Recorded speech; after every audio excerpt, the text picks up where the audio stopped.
পাবদা মাছ ভুনা করার জন্য কড়াইতে পরিমাণ মতো তেল দিয়ে পেঁয়াজ বাটা, সামান্য লবণ, সামান্য পানি দিয়ে ভালোভাবে নেড়ে নেব। এরপর ধনিয়ার গুঁড়ো, হলুদ গুঁড়ো এবং মরিচের গুঁড়ো দিয়ে ভালোভাবে মিশিয়ে নেব। মেশানো হয়ে গেলে এখানে দিয়ে দেব দুটো কাঁচা মরিচ এবং আগে থেকে কেটে রাখা টমেটো। এরপর সরিষা বাটা দিয়ে দেব পাবদা মাছ। মাছগুলো ভালোভাবে মেশানো হয়ে গেলে দিয়ে দেব পরিমাণ মতো পানি।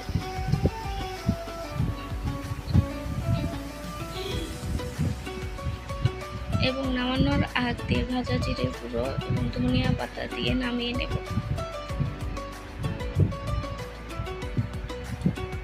এই তো তৈরি হয়ে গেল পাবদা মাছ ভুনা।